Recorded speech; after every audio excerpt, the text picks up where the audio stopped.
Évangile de Jean, chapitre 1. Au commencement était la parole, et la parole était avec Dieu, et la parole était Dieu. Elle était au commencement avec Dieu. Toutes choses ont été faites par elle, et rien de ce qui a été fait n'a été fait sans elle. En elle était la vie, et la vie était la lumière des hommes. La lumière luit dans les ténèbres, et les ténèbres ne l'ont point reçue. Il y eut un homme envoyé de Dieu, son nom était Jean. Il vint pour servir de témoin, pour rendre témoignage à la lumière, afin que tous crussent par lui. Il n'était pas la lumière, mais il parut pour rendre témoignage à la lumière. Cette lumière était la véritable lumière, qui, en venant dans le monde, éclaire tout homme. Elle était dans le monde, et le monde a été fait par elle, et le monde ne l'a point connue. Elle est venue chez les siens, et les siens ne l'ont point reçue. Mais à tous ceux qui l'ont reçue, à ceux qui croient en son nom, elle a donné le pouvoir de devenir enfants de Dieu, lesquels sont nés, non du sang, ni de la volonté de la chair, ni de la volonté de l'homme, mais de Dieu. Et la parole a été faite chair, et elle a habité parmi nous, pleine de grâce et de vérité. Et nous avons contemplé sa gloire, une gloire comme la gloire du Fils unique venu du Père.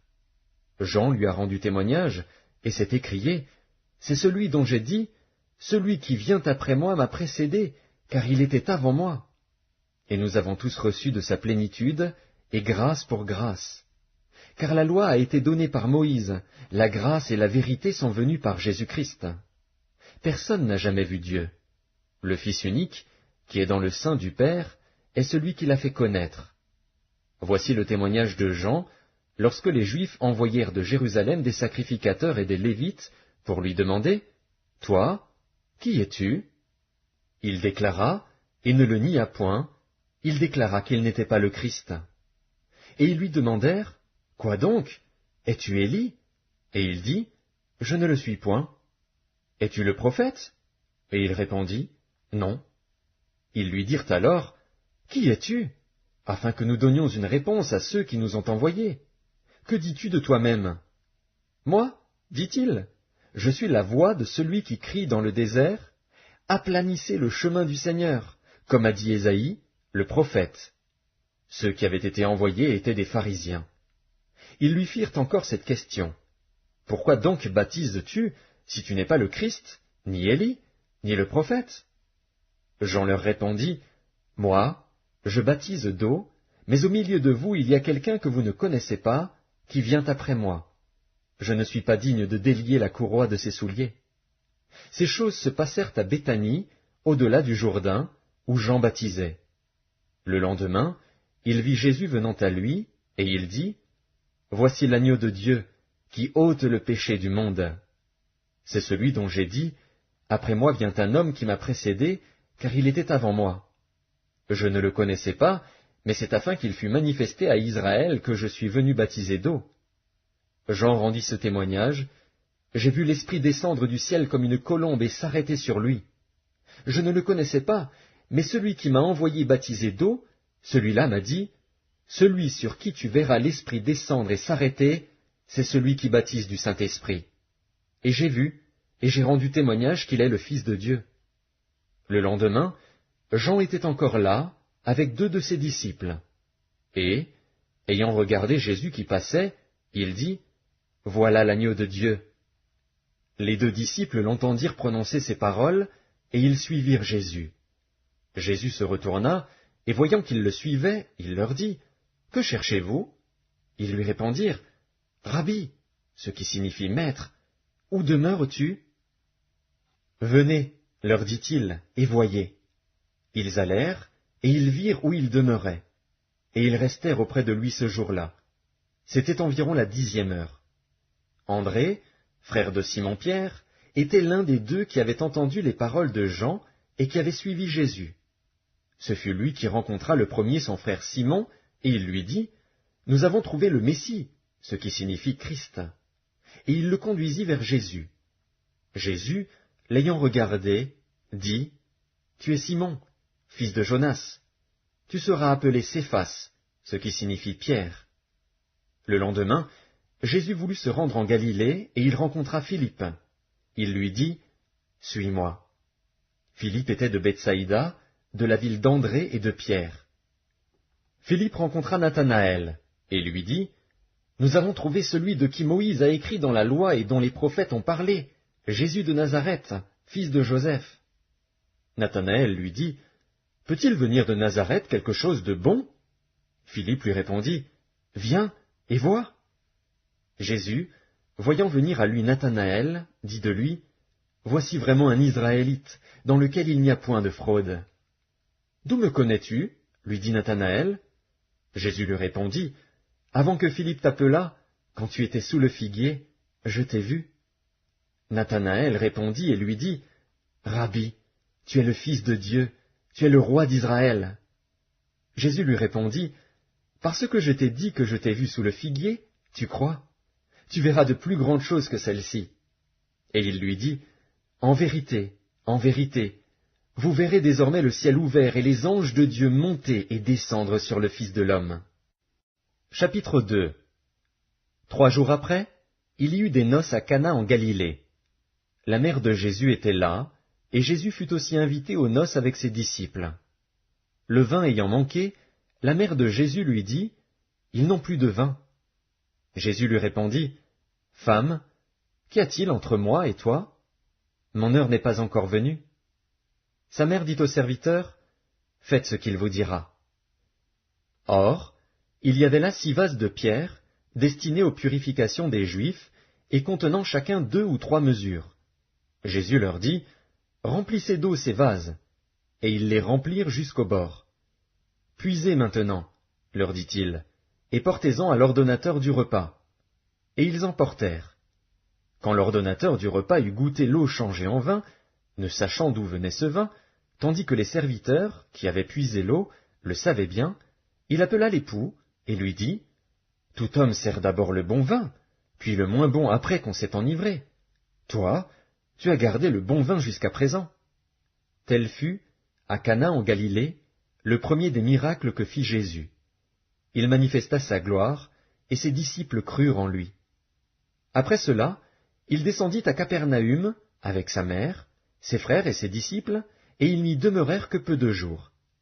La Pâque des Juifs était proche, et Jésus monta à Jérusalem. Il trouva dans le temple les vendeurs de bœufs, de brebis et de pigeons, et les changeurs assis. Ayant fait un fouet avec des cordes, il les chassa tous du temple, ainsi que les brebis et les bœufs. Il dispersa la monnaie des changeurs, et renversa les tables. Et il dit aux vendeurs de pigeons, « Ôtez cela d'ici, ne faites pas de la maison de mon père une maison de trafic. » Ses disciples se souvinrent qu'il est écrit, « Le zèle de ta maison me dévore. » Les Juifs, prenant la parole, lui dirent, « Quel miracle nous montres-tu pour agir de la sorte ?»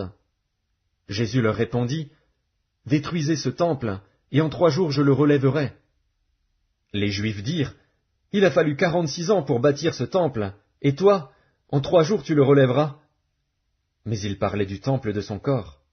C'est pourquoi, lorsqu'il fut ressuscité des morts, ses disciples se souvinrent qu'il avait dit cela, et ils crurent à l'écriture et à la parole que Jésus avait dite. Pendant que Jésus était à Jérusalem, à la fête de Pâques, plusieurs crurent en son nom, voyant les miracles qu'il faisait.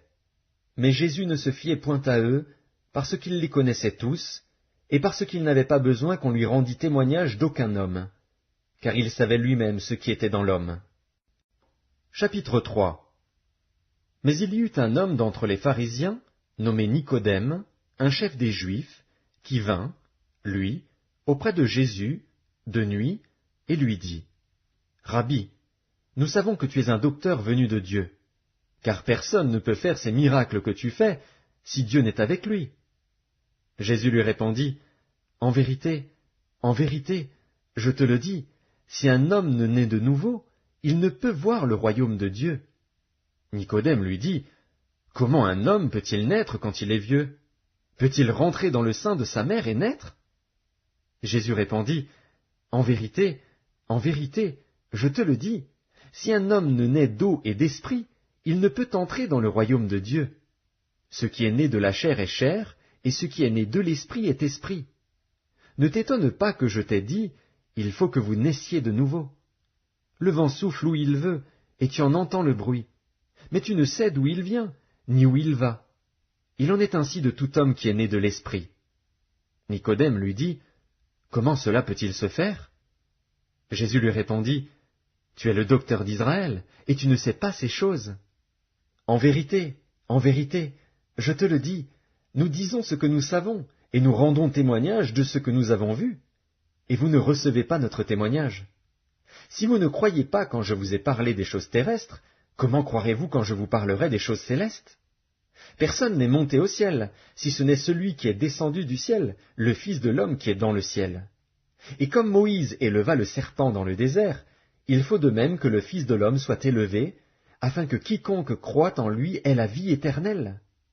Car Dieu a tant aimé le monde qu'il a donné son Fils unique, afin que quiconque croit en lui ne périsse point, mais qu'il ait la vie éternelle. Dieu, en effet, n'a pas envoyé son Fils dans le monde pour qu'il juge le monde, mais pour que le monde soit sauvé par lui. Celui qui croit en lui n'est point jugé, mais celui qui ne croit pas est déjà jugé, parce qu'il n'a pas cru au nom du Fils unique de Dieu. Et ce jugement, c'est que, la lumière étant venue dans le monde, les hommes ont préféré les ténèbres à la lumière, parce que leurs œuvres étaient mauvaises. Car quiconque fait le mal est la lumière, et ne vient point à la lumière, de peur que ses œuvres ne soient dévoilées. Mais celui qui agit selon la vérité vient à la lumière, afin que ses œuvres soient manifestées, parce qu'elles sont faites en Dieu.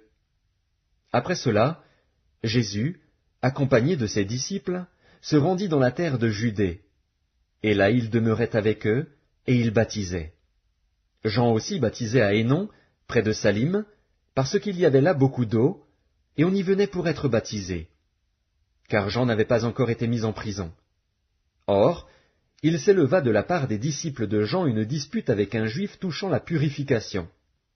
Ils vinrent trouver Jean, et lui dirent, « Rabbi, celui qui était avec toi au-delà du Jourdain, et à qui tu as rendu témoignage, voici, il baptise, et tous vont à lui. » Jean répondit, « Un homme ne peut recevoir que ce qui lui a été donné du ciel.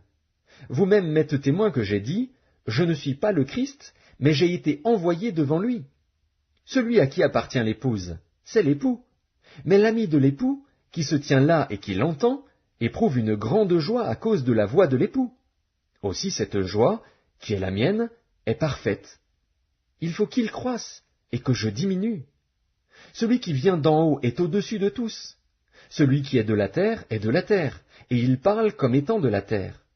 Celui qui vient du ciel est au-dessus de tous. Il rend témoignage de ce qu'il a vu et entendu, et personne ne reçoit son témoignage.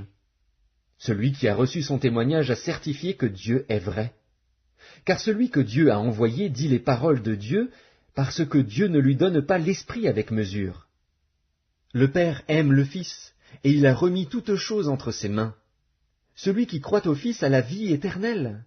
Celui qui ne croit pas au Fils ne verra point la vie, mais la colère de Dieu demeure sur lui. Chapitre 4. Le Seigneur sut que les pharisiens avaient appris qu'il faisait et baptisait plus de disciples que Jean. Toutefois Jésus ne baptisait pas lui-même, mais c'étaient ses disciples. Alors il quitta la Judée et retourna en Galilée. Comme il fallait qu'il passât par la Samarie, il arriva dans une ville de Samarie, nommée Sichar, près du champ que Jacob avait donné à Joseph, son fils. Là se trouvait le puits de Jacob. Jésus, fatigué du voyage, était assis au bord du puits. C'était environ la 6e heure. Une femme de Samarie vint puiser de l'eau. Jésus lui dit, « Donne-moi à boire. » Car ses disciples étaient allés à la ville pour acheter des vivres. La femme samaritaine lui dit, « Comment toi, qui es juif, me demandes-tu à boire, à moi qui suis une femme samaritaine? » Les Juifs, en effet, n'ont pas de relation avec les Samaritains. Jésus lui répondit, « Si tu connaissais le don de Dieu et qui est celui qui te dit, « Donne-moi à boire », tu lui aurais toi-même demandé à boire, et il t'aurait donné de l'eau vive. »« Seigneur, lui dit la femme, tu n'as rien pour puiser, et le puits est profond. D'où aurais-tu donc cette eau vive? Es-tu plus grand que notre père Jacob, qui nous a donné ce puits, et qui en a bu lui-même, ainsi que ses fils et ses troupeaux? » Jésus lui répondit, « Quiconque boit de cette eau aura encore soif. Mais celui qui boira de l'eau que je lui donnerai n'aura jamais soif, et l'eau que je lui donnerai deviendra en lui une source d'eau qui jaillira jusque dans la vie éternelle. » La femme lui dit, « Seigneur, donne-moi cette eau, afin que je n'aie plus soif, et que je ne vienne plus puiser ici. » « Va, lui dit Jésus, appelle ton mari, et viens ici. » La femme répondit, « Je n'ai point de mari. » Jésus lui dit, « Tu as eu raison de dire, je n'ai point de mari, car tu as eu 5 maris, et celui que tu as maintenant n'est pas ton mari. En cela tu as dit vrai. » « Seigneur, lui dit la femme, je vois que tu es prophète. Nos pères ont adoré sur cette montagne, et vous dites, vous, que le lieu où il faut adorer est à Jérusalem. Femme, lui dit Jésus, crois-moi, l'heure vient où ce ne sera ni sur cette montagne, ni à Jérusalem que vous adorerez le Père. Vous adorez ce que vous ne connaissez pas. Nous adorons ce que nous connaissons, car le salut vient des Juifs. Mais l'heure vient, et elle est déjà venue, où les vrais adorateurs adoreront le Père en esprit et en vérité, car ce sont là les adorateurs que le Père demande. Dieu est esprit, et il faut que ceux qui l'adorent en esprit et en vérité. La femme lui dit, « Je sais que le Messie doit venir, celui qu'on appelle Christ. Quand il sera venu, il nous annoncera toutes choses. » Jésus lui dit, « Je le suis, moi qui te parle. » Là-dessus arrivèrent ses disciples, qui furent étonnés de ce qu'il parlait avec une femme. Toutefois aucun ne dit, « Que demandes-tu » ou « De quoi parles-tu avec elle » Alors la femme, ayant laissé sa cruche, s'en alla dans la ville, et dit aux gens, « Venez voir un homme qui m'a dit tout ce que j'ai fait. Ne serait-ce point le Christ ?» Ils sortirent de la ville, et ils vinrent vers lui. Pendant ce temps, les disciples le pressaient de manger, disant, « Rabbi, mange !» Mais il leur dit, « J'ai à manger une nourriture que vous ne connaissez pas. » Les disciples se disaient donc les uns aux autres, « Quelqu'un lui aurait-il apporté à manger ?» Jésus leur dit, « Ma nourriture est de faire la volonté de celui qui m'a envoyé et d'accomplir son œuvre. Ne dites-vous pas qu'il y a encore 4 mois jusqu'à la moisson? Voici, je vous le dis, levez les yeux et regardez les champs qui déjà blanchissent pour la moisson.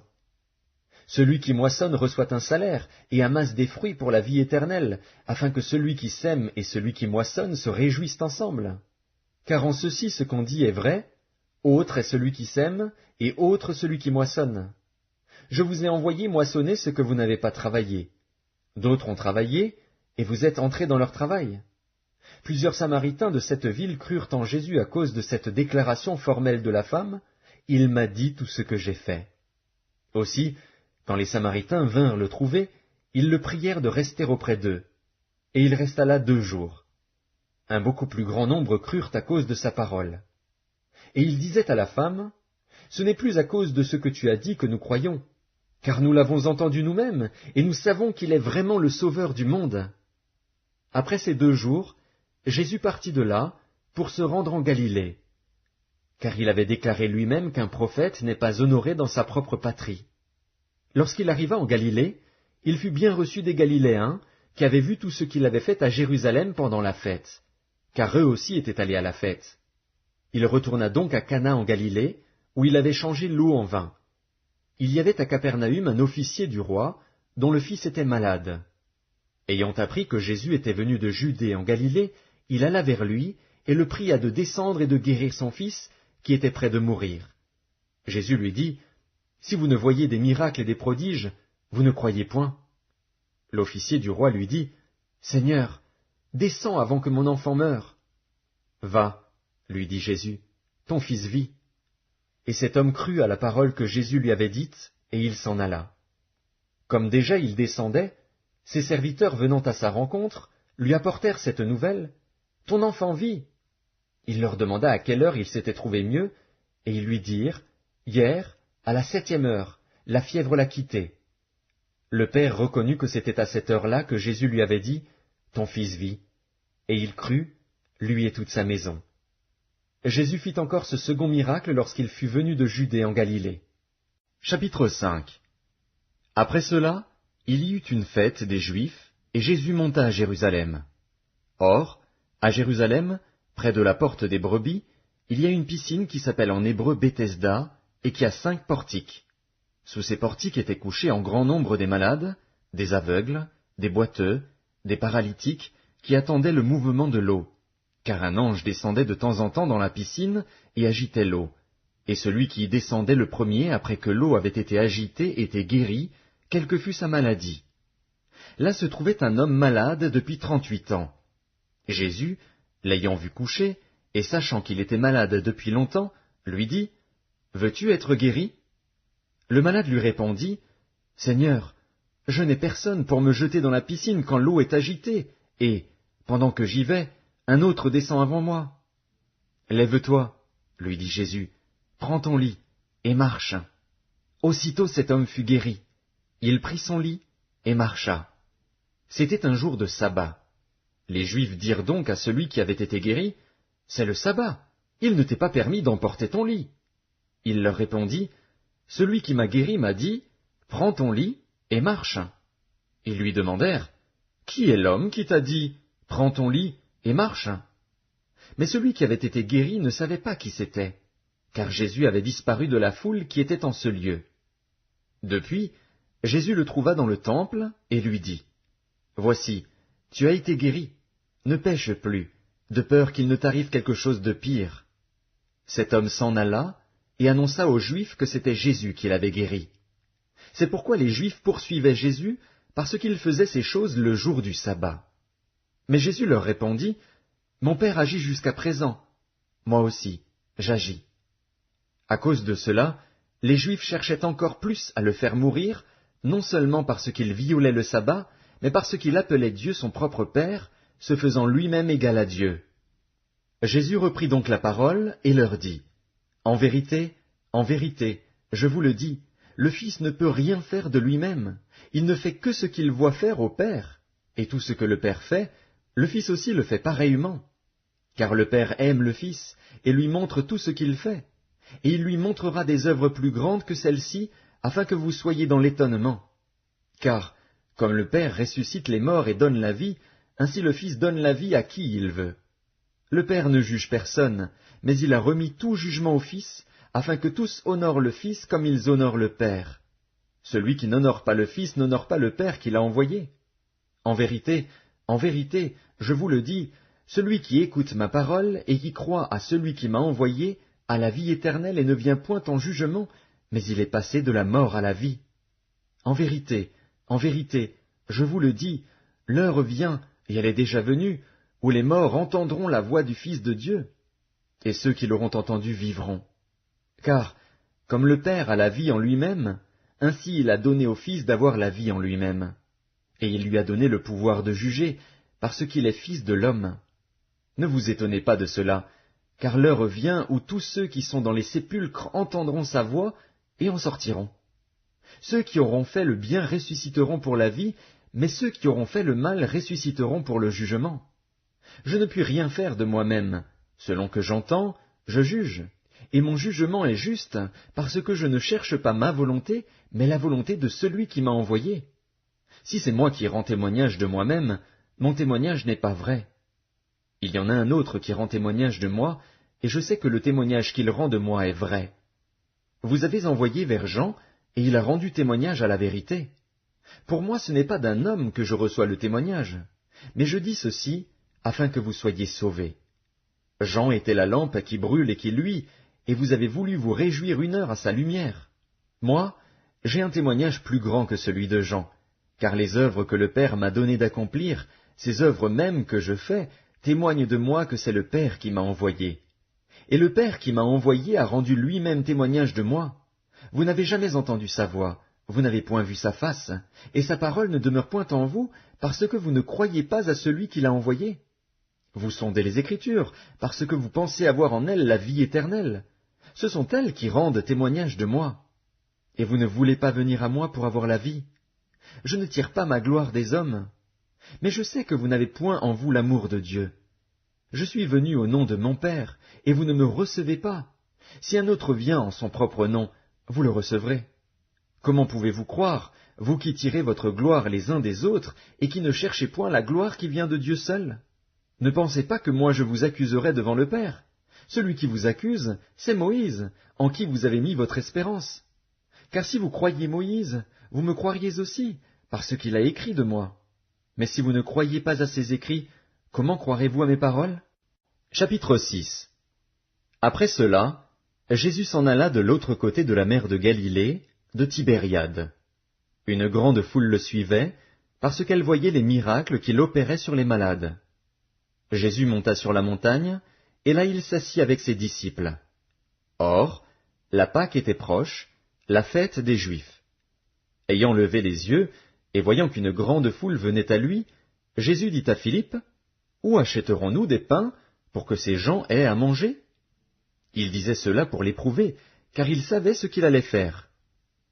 Philippe lui répondit, « Les pains qu'on aurait pour 200 deniers ne suffiraient pas pour que chacun en reçût un peu. » Un de ses disciples, André, frère de Simon-Pierre, lui dit, « Il y a ici un jeune garçon qui a 5 pains d'orge et 2 poissons.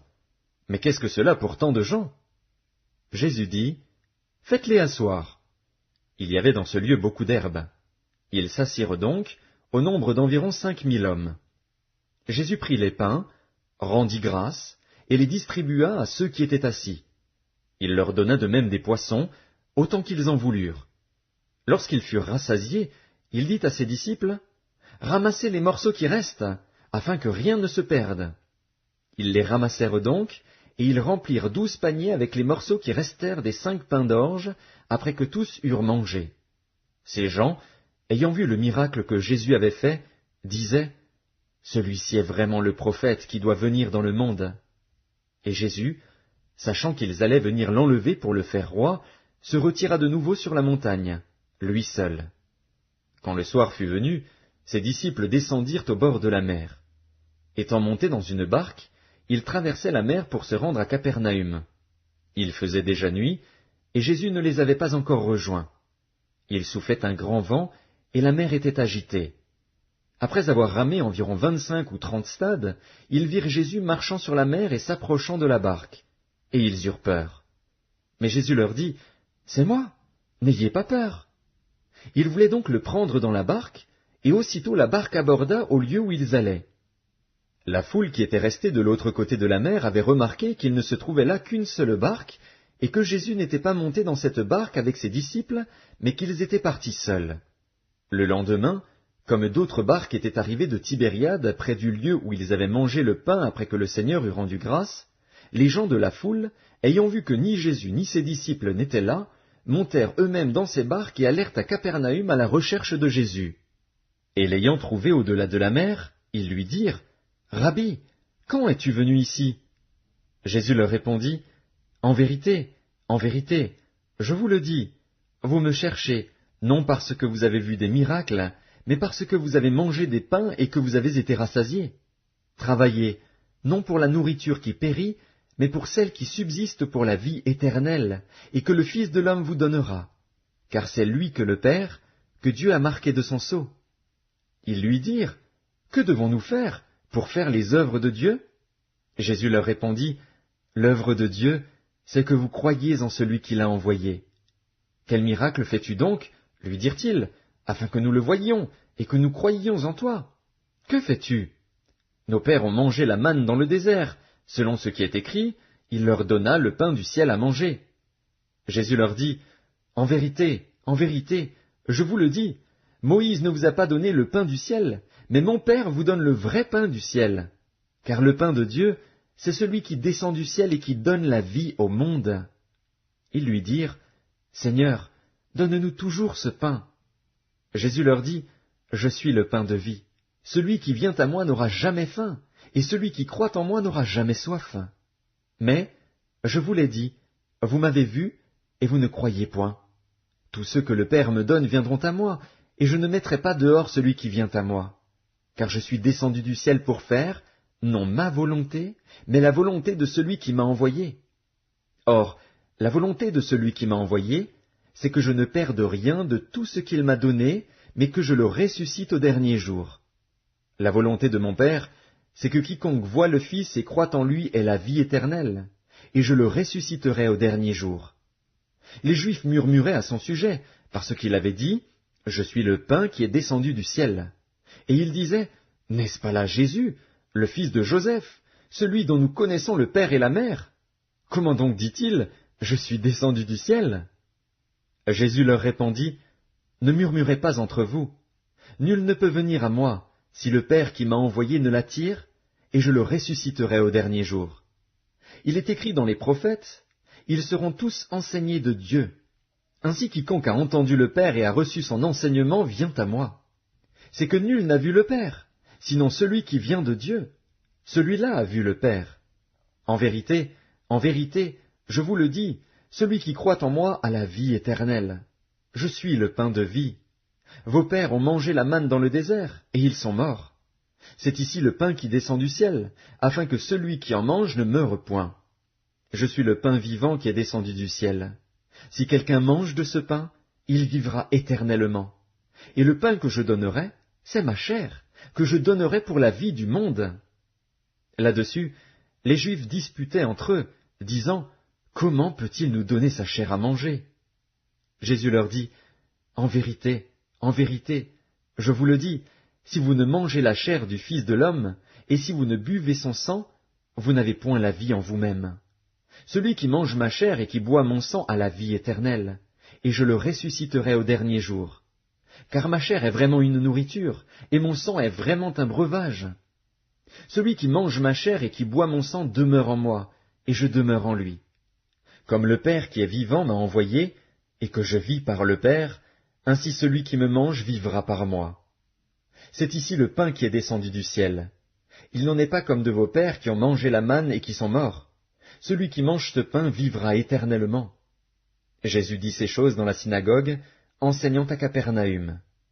Plusieurs de ses disciples, après l'avoir entendu, dirent, « Cette parole est dure, qui peut l'écouter ?» Jésus, sachant en lui-même que ses disciples murmuraient à ce sujet, leur dit, « Cela vous scandalise-t-il? Et si vous voyez le Fils de l'homme monter où il était auparavant? C'est l'Esprit qui vivifie. La chair ne sert de rien. Les paroles que je vous ai dites sont esprit et vie. Mais il en est parmi vous quelques-uns qui ne croient point. » Car Jésus savait dès le commencement qui étaient ceux qui ne croyaient point, et qui était celui qui le livrerait. Et il ajouta, « C'est pourquoi je vous ai dit que nul ne peut venir à moi, si cela ne lui a été donné par le Père. » Dès ce moment, plusieurs de ses disciples se retirèrent, et ils n'allaient plus avec lui. Jésus donc dit aux 12, « Et vous, ne voulez-vous pas aussi vous en aller ?» Simon-Pierre lui répondit, « Seigneur, à qui irions-nous? Tu as les paroles de la vie éternelle. Et nous avons cru et nous avons connu que tu es le Christ, le Saint de Dieu. » Jésus leur répondit, « N'est-ce pas moi qui vous ai choisis, vous les 12? Et l'un de vous est un démon. » Il parlait de Judas Iscariote, fils de Simon, car c'était lui qui devait le livrer, lui, l'un des 12. Chapitre 7. Après cela, Jésus parcourait la Galilée, car il ne voulait pas séjourner en Judée, parce que les Juifs cherchaient à le faire mourir. Or, la fête des Juifs, la fête des tabernacles, était proche. Et ses frères lui dirent, « Pars d'ici, et va en Judée, afin que tes disciples voient aussi les œuvres que tu fais. Personne n'agit en secret, lorsqu'il désire paraître. Si tu fais ces choses, montre-toi toi-même au monde. » Car ses frères non plus ne croyaient pas en lui. Jésus leur dit, « Mon temps n'est pas encore venu, mais votre temps est toujours prêt. Le monde ne peut vous haïr. Moi, il me hait, parce que je rends de lui le témoignage que ses œuvres sont mauvaises. Montez, vous, à cette fête. Pour moi, je n'y monte point, parce que mon temps n'est pas encore accompli. » Après leur avoir dit cela, il resta en Galilée. Lorsque ses frères furent montés à la fête, il y monta aussi lui-même, non publiquement, mais comme en secret. Les Juifs le cherchaient pendant la fête, et disaient, « Où est-il » Il y avait dans la foule grande rumeur à son sujet. Les uns disaient, « C'est un homme de bien ». D'autres disaient, « Non, il égare la multitude ». Personne, toutefois, ne parlait librement de lui, par crainte des Juifs. Vers le milieu de la fête, Jésus monta au temple, et il enseignait. Les Juifs s'étonnaient, disant, « Comment connaît-il les Écritures, lui qui n'a point étudié ?» Jésus leur répondit, « Ma doctrine n'est pas de moi, mais de celui qui m'a envoyé. Si quelqu'un veut faire sa volonté, il connaîtra si ma doctrine est de Dieu, ou si je parle de mon chef. Celui qui parle de son chef cherche sa propre gloire, mais celui qui cherche la gloire de celui qui l'a envoyé, celui-là est vrai, et il n'y a point d'injustice en lui. Moïse ne vous a-t-il pas donné la loi? Et nul de vous n'observe la loi. Pourquoi cherchez-vous à me faire mourir? La foule répondit, Tu as un démon. Qui est-ce qui cherche à te faire mourir? Jésus leur répondit, J'ai fait une œuvre, et vous en êtes tous étonnés. Moïse vous a donné la circoncision, non qu'elle vienne de Moïse, car elle vient des patriarches, et vous circoncisez un homme le jour du sabbat. Si un homme reçoit la circoncision le jour du sabbat, afin que la loi de Moïse ne soit pas violée, pourquoi vous irritez-vous contre moi de ce que j'ai guéri un homme tout entier le jour du sabbat? Ne jugez pas selon l'apparence, mais jugez selon la justice. Quelques habitants de Jérusalem disaient, N'est-ce pas là celui qu'ils cherchent à faire mourir? Et voici, il parle librement, et ils ne lui disent rien. Est-ce que vraiment les chefs auraient reconnu qu'il est le Christ? Cependant celui-ci, nous savons d'où il est. Mais le Christ, quand il viendra, personne ne saura d'où il est. Et Jésus, enseignant dans le temple, s'écria, Vous me connaissez, et vous savez d'où je suis. Je ne suis pas venu de moi-même, mais celui qui m'a envoyé est vrai, et vous ne le connaissez pas. Moi, je le connais, car je viens de lui, et c'est lui qui m'a envoyé. Il cherchait donc à se saisir de lui, et personne ne mit la main sur lui, parce que son heure n'était pas encore venue. Plusieurs parmi la foule crurent en lui, et ils disaient, Le Christ, quand il viendra, fera-t-il plus de miracles que n'en a fait celui-ci? Les pharisiens entendirent la foule murmurant de lui ces choses. Alors les principaux sacrificateurs et les pharisiens envoyèrent des huissiers pour le saisir. Jésus dit, Je suis encore avec vous pour un peu de temps, puis je m'en vais vers celui qui m'a envoyé. Vous me chercherez et vous ne me trouverez pas, et vous ne pouvez venir où je serai. Sur quoi les Juifs dirent entre eux, Où ira-t-il, que nous ne le trouvions pas? Ira-t-il parmi ceux qui sont dispersés chez les Grecs, et enseignera-t-il les Grecs? Que signifie cette parole qu'il a dite, Vous me chercherez et vous ne me trouverez pas, et vous ne pouvez venir où je serai?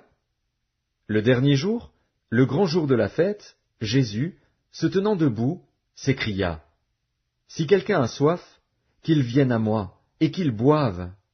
Celui qui croit en moi, des fleuves d'eau vive couleront de son sein, comme dit l'Écriture. Il dit cela de l'Esprit que devaient recevoir ceux qui croiraient en lui, car l'Esprit n'était pas encore, parce que Jésus n'avait pas encore été glorifié. Des gens de la foule, ayant entendu ces paroles, disaient, Celui-ci est vraiment le prophète. D'autres disaient, C'est le Christ. Et d'autres disaient, Est-ce bien de la Galilée que doit venir le Christ? L'Écriture ne dit-elle pas que c'est de la postérité de David et du village de Bethléem, où était David, que le Christ doit venir? Il y eut donc, à cause de lui, division parmi la foule. Quelques-uns d'entre eux voulaient le saisir, mais personne ne mit la main sur lui. Ainsi les huissiers retournèrent vers les principaux sacrificateurs et les pharisiens, et ceux-ci leur dirent, Pourquoi ne l'avez-vous pas amené? Les huissiers répondirent, Jamais homme n'a parlé comme cet homme. Les pharisiens leur répliquèrent, Est-ce que vous aussi, vous avez été séduits? Y a-t-il quelqu'un des chefs ou des pharisiens qui ait cru en lui? Mais cette foule qui ne connaît pas la loi, ce sont des maudits. Nicodème, qui était venu de nuit vers Jésus, et qui était l'un d'entre eux, leur dit, Notre loi condamne-t-elle un homme avant qu'on l'entende et qu'on sache ce qu'il a fait? Ils lui répondirent, Es-tu aussi galiléen? Examine, et tu verras que de la Galilée il ne sort point de prophète. Et chacun s'en retourna dans sa maison. Chapitre 8. Jésus se rendit à la montagne des Oliviers. Mais, dès le matin, il alla de nouveau dans le temple, et tout le peuple vint à lui. S'étant assis, il les enseignait. Alors les scribes et les pharisiens amenèrent une femme surprise en adultère. Et, la plaçant au milieu du peuple, ils dirent à Jésus, Maître, cette femme a été surprise en flagrant délit d'adultère. Moïse, dans la loi, nous a ordonné de lapider de telles femmes. Toi donc, que dis-tu? Il disait cela pour l'éprouver, afin de pouvoir l'accuser. Mais Jésus, s'étant baissé, écrivait avec le doigt sur la terre. Comme il continuait à l'interroger, il se releva et leur dit, Que celui de vous qui est sans péché jette le premier la pierre contre elle. Et s'étant de nouveau baissé, il écrivait sur la terre. Quand ils entendirent cela, accusés par leur conscience, ils se retirèrent un à un, depuis les plus âgés jusqu'aux derniers. Et Jésus resta seul avec la femme qui était là au milieu. Alors s'étant relevé, et ne voyant plus que la femme, Jésus lui dit, « Femme, où sont ceux qui t'accusaient? Personne ne t'a-t-il condamné » Elle répondit, « Non, Seigneur. » Et Jésus lui dit, « Je ne te condamne pas non plus. Va et ne pêche plus. » Jésus leur parla de nouveau et dit, « Je suis la lumière du monde. Celui qui me suit ne marchera pas dans les ténèbres, mais il aura la lumière de la vie. » Là-dessus, les pharisiens lui dirent, « Tu rends témoignage de toi-même. Ton témoignage n'est pas vrai. » Jésus leur répondit, « Quoique je rende témoignage de moi-même, mon témoignage est vrai, car je sais d'où je suis venu et où je vais, mais vous ne savez d'où je viens ni où je vais. Vous jugez selon la chair. Moi, je ne juge personne. Et si je juge, mon jugement est vrai, car je ne suis pas seul. Mais le Père qui m'a envoyé est avec moi. Il est écrit dans votre loi que le témoignage de 2 hommes est vrai.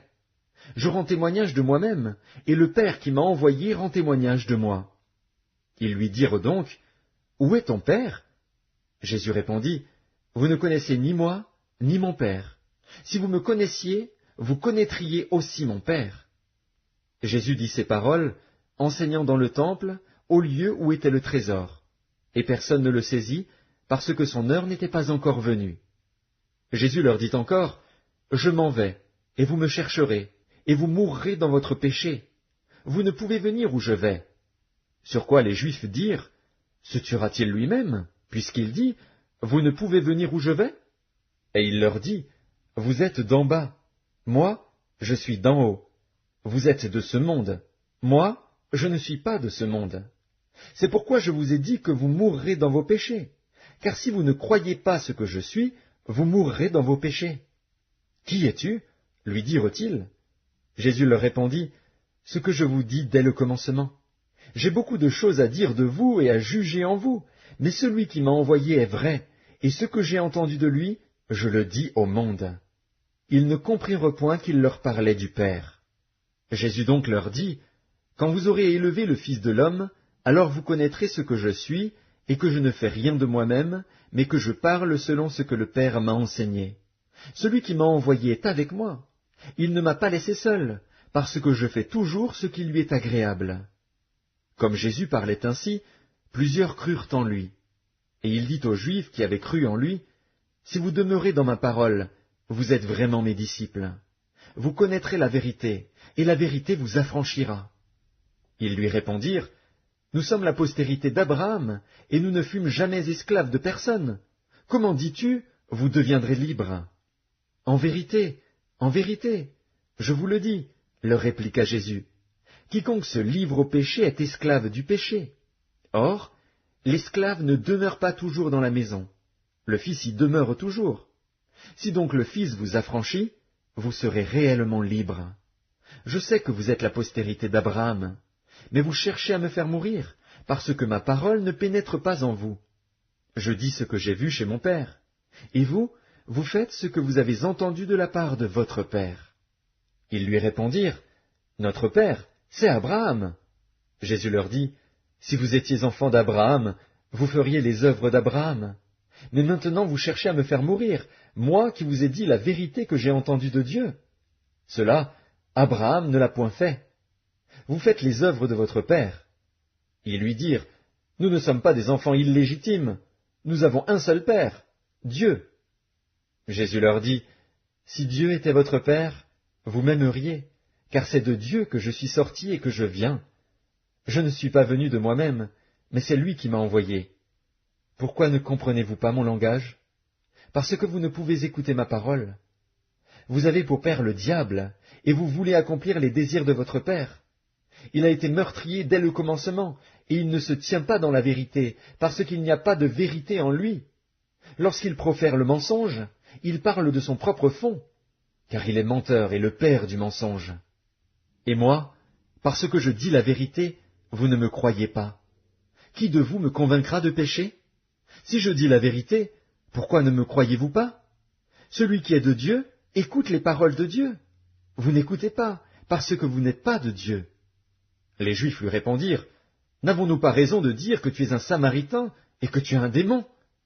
Jésus répliqua, « Je n'ai point de démon, mais j'honore mon Père, et vous m'outragez. Je ne cherche point ma gloire. Il en est un qui la cherche et qui juge.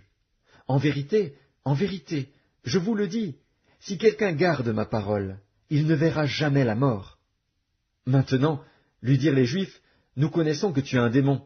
Abraham est mort, les prophètes aussi, et tu dis, si quelqu'un garde ma parole, il ne verra jamais la mort.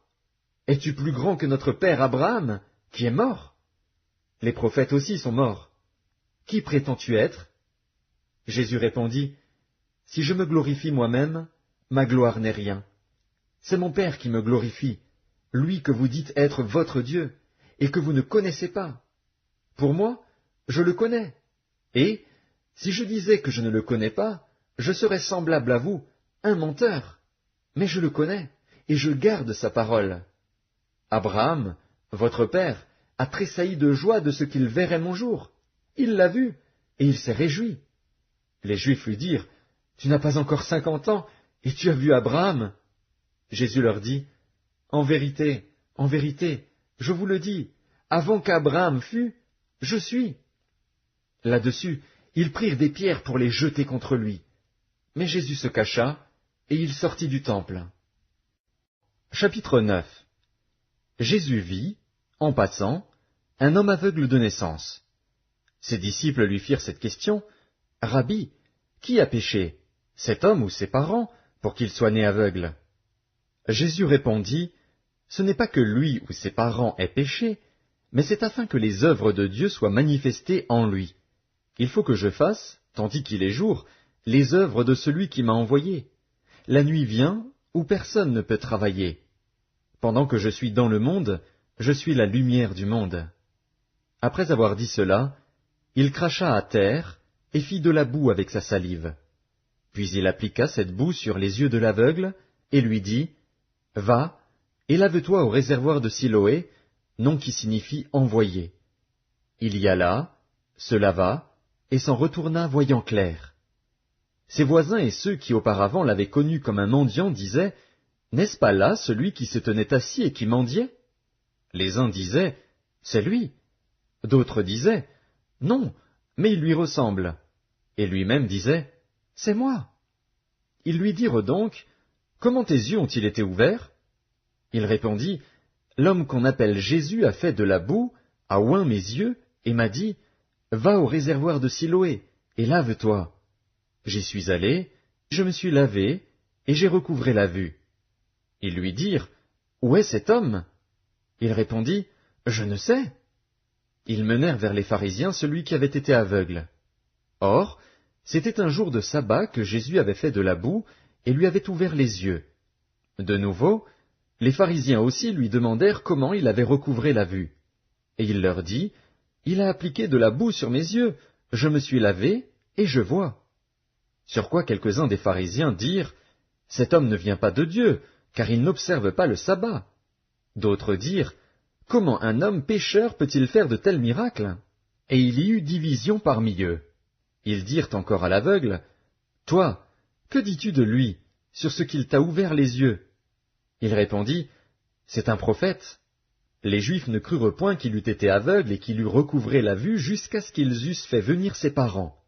Et ils les interrogèrent, disant, « Est-ce là votre fils, que vous dites être né aveugle? Comment donc voit-il maintenant ?» Ses parents répondirent, « Nous savons que c'est notre fils, et qu'il est né aveugle. Mais comment il voit maintenant, ou qui lui a ouvert les yeux, c'est ce que nous ne savons.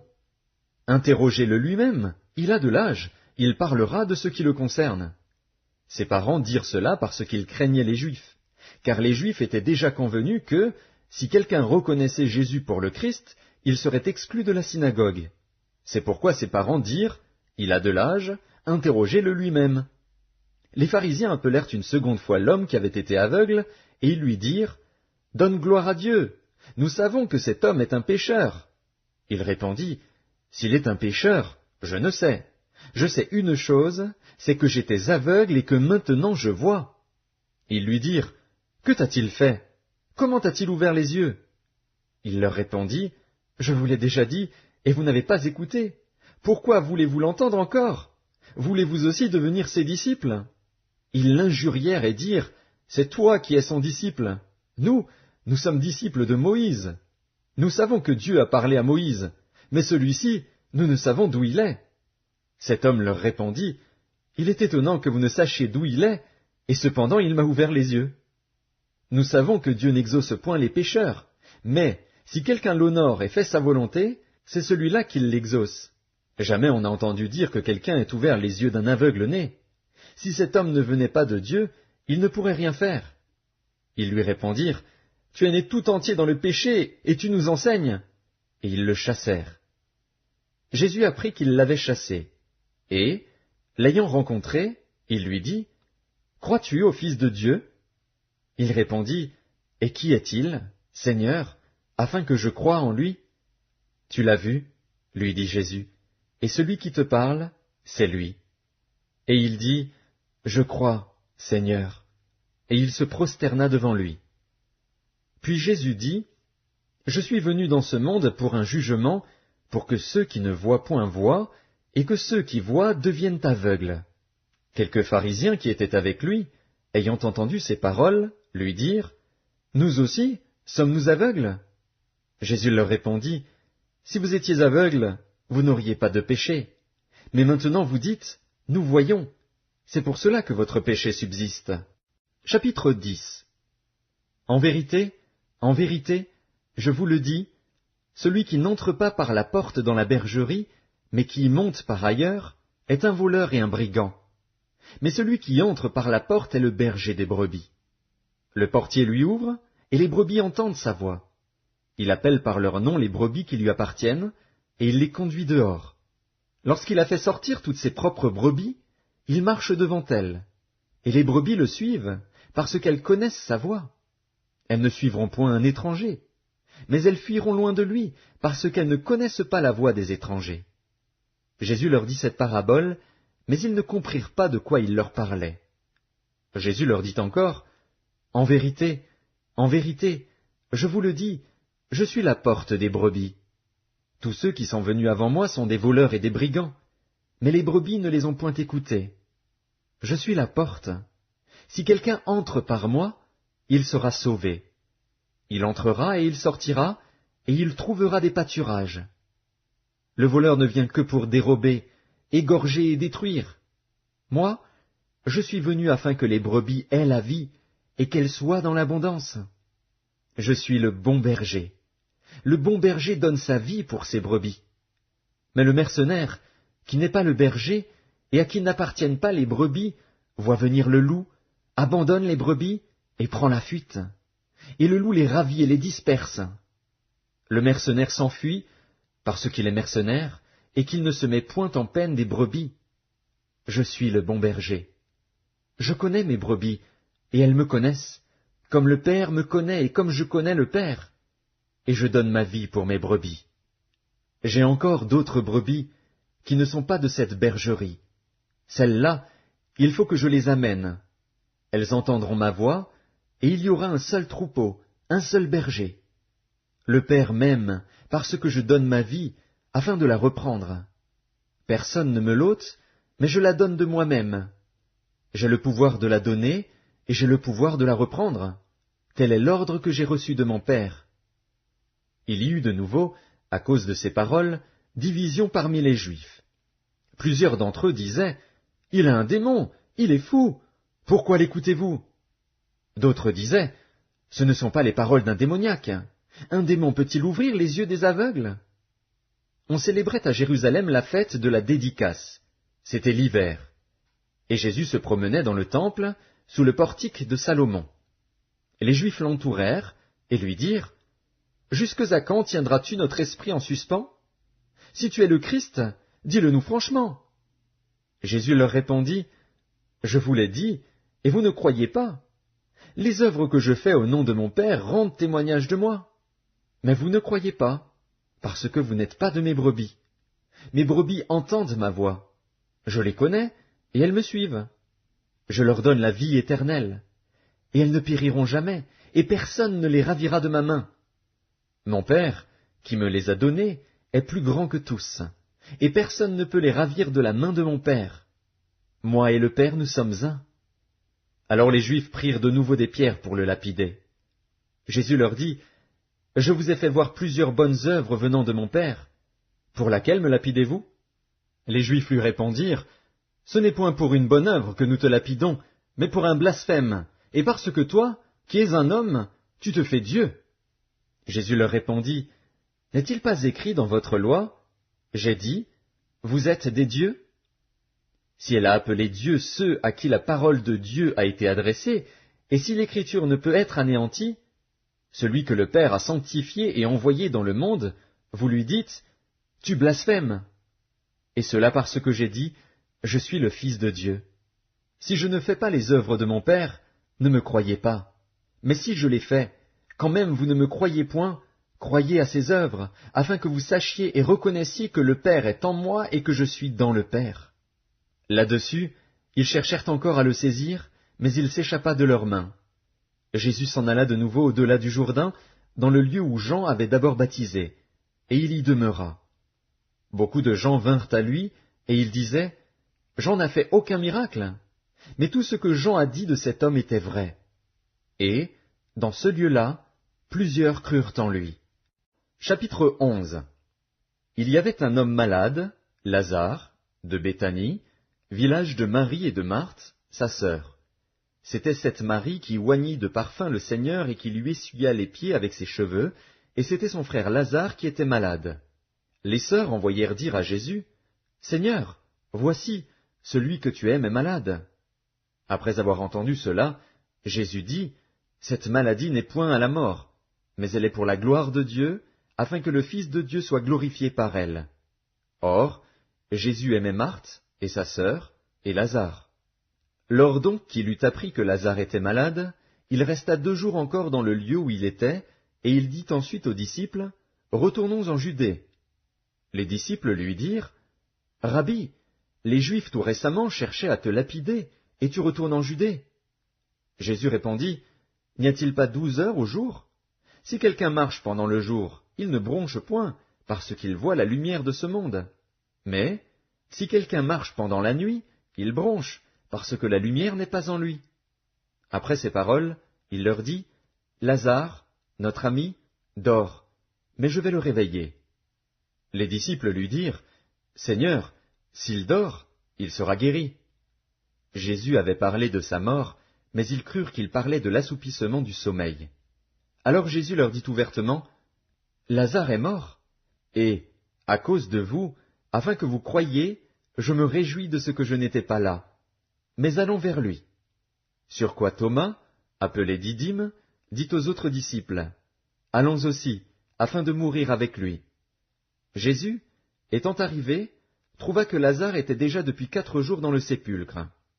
Et, comme Béthanie était près de Jérusalem, à 15 stades environ, beaucoup de Juifs étaient venus vers Marthe et Marie pour les consoler de la mort de leur frère. Lorsque Marthe apprit que Jésus arrivait, elle alla au-devant de lui, tandis que Marie se tenait assise à la maison. Marthe dit à Jésus, « Seigneur, si tu eusses été ici, mon frère ne serait pas mort. Mais, maintenant même, je sais que tout ce que tu demanderas à Dieu, Dieu te l'accordera. » Jésus lui dit, « Ton frère ressuscitera. » « Je sais, lui répondit Marthe, qu'il ressuscitera à la résurrection, au dernier jour. Jésus lui dit, « Je suis la résurrection et la vie. Celui qui croit en moi vivra, quand même il serait mort. Et quiconque vit et croit en moi ne mourra jamais. Crois-tu cela ?» Elle lui dit, « Oui, Seigneur, je crois que tu es le Christ, le Fils de Dieu, qui devait venir dans le monde. » Ayant ainsi parlé, elle s'en alla. Puis elle appela secrètement Marie, sa sœur, et lui dit, « Le Maître est ici, et il te demande. » Dès que Marie eut entendu, elle se leva promptement et alla vers lui. Car Jésus n'était pas encore entré dans le village, mais il était dans le lieu où Marthe l'avait rencontré. Les Juifs qui étaient avec Marie dans la maison et qui la consolaient, l'ayant vue se lever promptement et sortir, la suivirent, disant, « Elle va au sépulcre pour y pleurer. » Lorsque Marie fut arrivée là où était Jésus, et qu'elle le vit, elle tomba à ses pieds et lui dit, « Seigneur, Si tu eusses été ici, mon frère ne serait pas mort. » Jésus, la voyant pleurer, elle et les Juifs qui étaient venus avec elle, frémit en son esprit et fut tout ému. Et il dit, « Où l'avez-vous mis ? » ?»« Seigneur, lui répondirent-ils, viens et vois. » Jésus pleura. Sur quoi les Juifs dirent, « Voyez comme il l'aimait. » Et quelques-uns d'entre eux dirent, « Lui qui a ouvert les yeux de l'aveugle, ne pouvait-il pas faire aussi que cet homme ne mourût point ?» Jésus, frémissant de nouveau en lui-même, se rendit au sépulcre. C'était une grotte, et une pierre était placée devant. Jésus dit, « ôtez la pierre. » Marthe, la sœur du mort, lui dit, « Seigneur, il sent déjà, car il y a 4 jours qu'il est là. » Jésus lui dit, « Ne t'ai-je pas dit que, si tu crois, tu verras la gloire de Dieu ?» Ils ôtèrent donc la pierre. Et Jésus leva les yeux en haut, et dit, « Père, je te rends grâce de ce que tu m'as exaucé.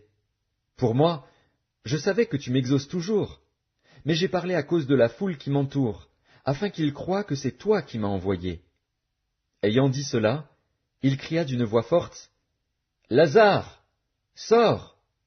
Et le mort sortit, les pieds et les mains liés de bandes, et le visage enveloppé d'un linge.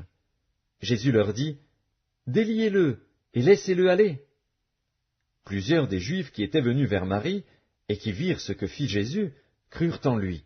Mais quelques-uns d'entre eux allèrent trouver les pharisiens, et leur dirent ce que Jésus avait fait. Alors les principaux sacrificateurs et les pharisiens assemblèrent le Sanhédrin, et dirent, « Que ferons-nous? Car cet homme fait beaucoup de miracles. Si nous le laissons faire, tous croiront en lui, et les Romains viendront détruire et notre ville et notre nation. » L'un d'eux, Caïphe, qui était souverain sacrificateur cette année-là, leur dit, « Vous n'y entendez rien. Vous ne réfléchissez pas qu'il est dans votre intérêt qu'un seul homme meure pour le peuple, et que la nation entière ne périsse pas. » Or, il ne dit pas cela de lui-même, mais étant souverain sacrificateur cette année-là, il prophétisa que Jésus devait mourir pour la nation. Et ce n'était pas pour la nation seulement, c'était aussi afin de réunir en un seul corps les enfants de Dieu dispersés. Dès ce jour, ils résolurent de le faire mourir. C'est pourquoi Jésus ne se montra plus ouvertement parmi les Juifs, mais il se retira dans la contrée voisine du désert, dans une ville appelée Éphraïm, et là il demeurait avec ses disciples. La Pâque des Juifs était proche, et beaucoup de gens du pays montèrent à Jérusalem avant la Pâque pour se purifier. Ils cherchaient Jésus, et ils se disaient les uns aux autres dans le temple, « Que vous en semble? Ne viendra-t-il pas à la fête ?» Or, les principaux sacrificateurs et les pharisiens avaient donné l'ordre que, si quelqu'un savait où il était, il le déclarât, afin qu'on se saisît de lui. Chapitre 12. 6 jours avant la Pâque, Jésus arriva à Béthanie, où était Lazare, qu'il avait ressuscité des morts. Là, on lui fit un souper. Marthe servait, et Lazare était un de ceux qui se trouvaient à table avec lui. Marie, ayant pris une livre d'un parfum de nard pur de grand prix, oignit les pieds de Jésus, et elle lui essuya les pieds avec ses cheveux. Et la maison fut remplie de l'odeur du parfum. Un de ses disciples, Judas Iscariote, fils de Simon, celui qui devait le livrer, dit, « Pourquoi n'a-t-on pas vendu ce parfum 300 deniers pour les donner aux pauvres ?»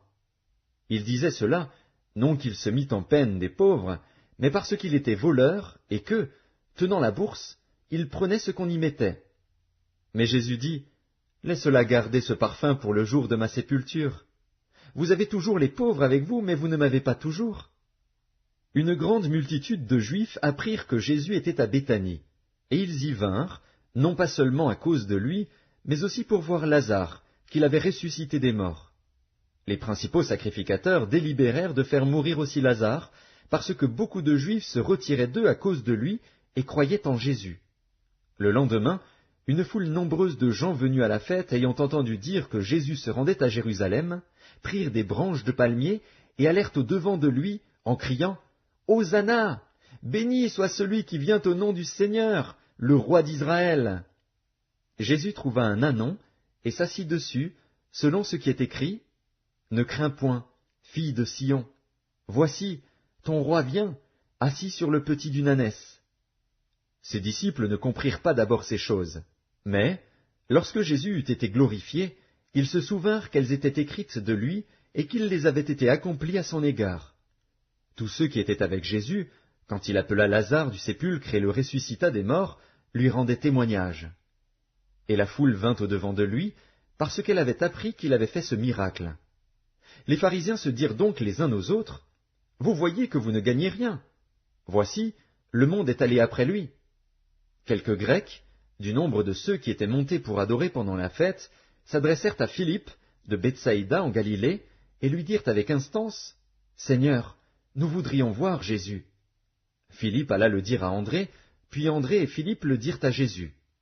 Jésus leur répondit, « L'heure est venue où le Fils de l'homme doit être glorifié.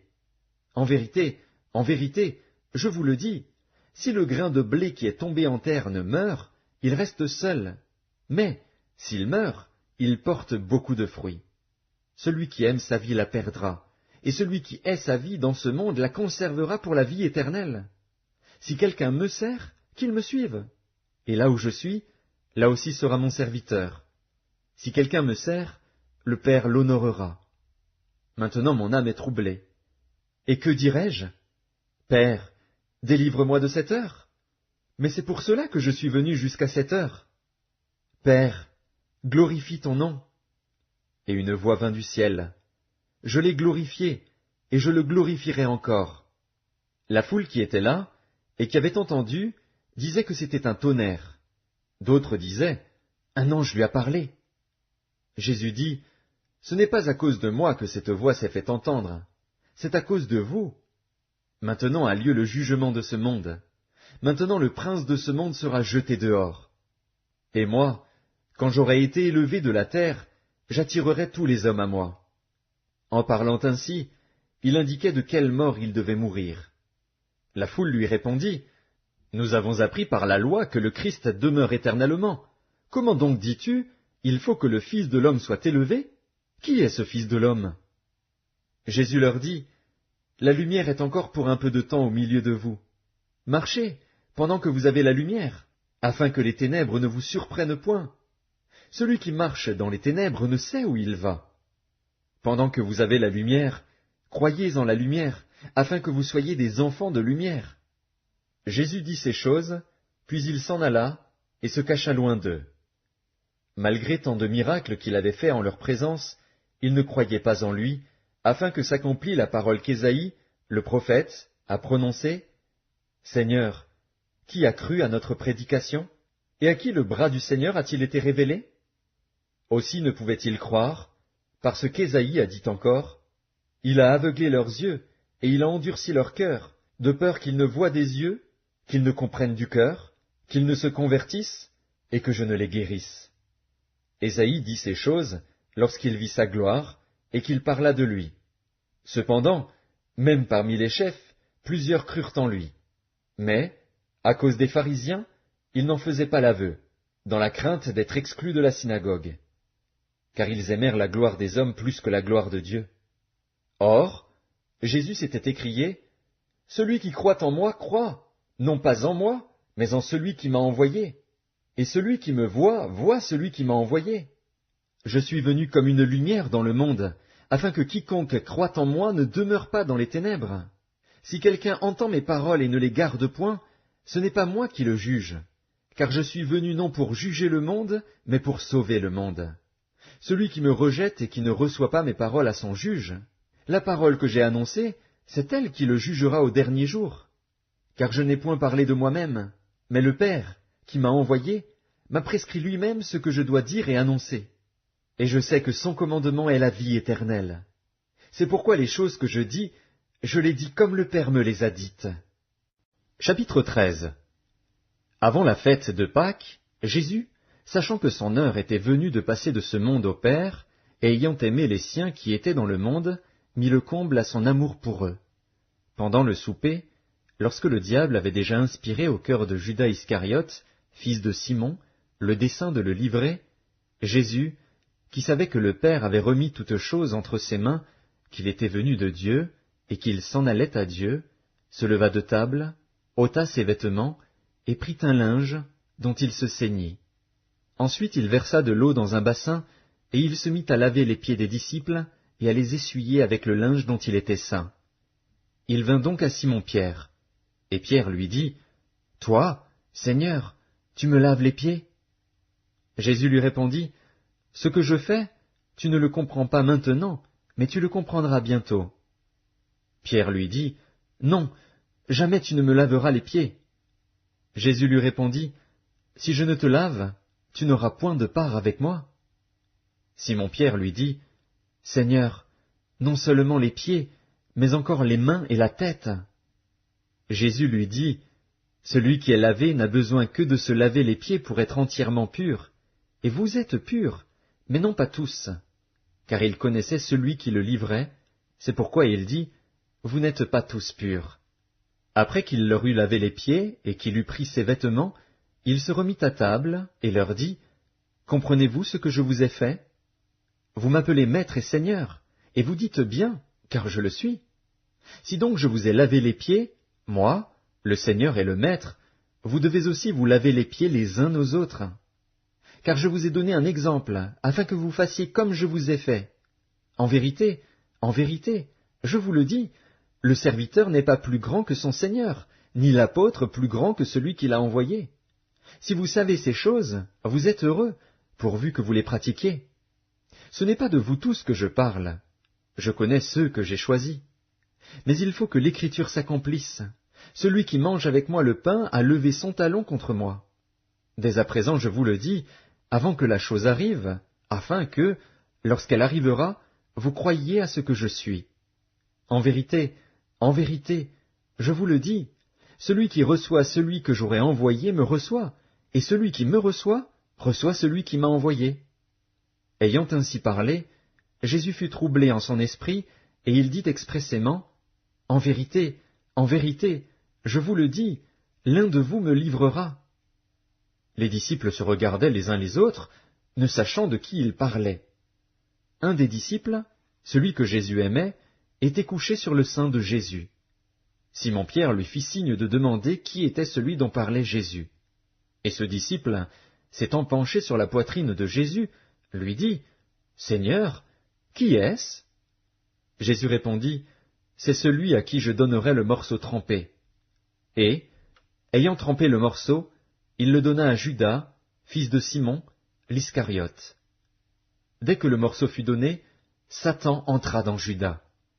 Jésus lui dit, « Ce que tu fais, fais-le promptement. » Mais aucun de ceux qui étaient à table ne comprit pourquoi il lui disait cela, car quelques-uns pensaient que, comme Judas avait la bourse, Jésus voulait lui dire, « Achète ce dont nous avons besoin pour la fête », ou qu'il lui commandait de donner quelque chose aux pauvres.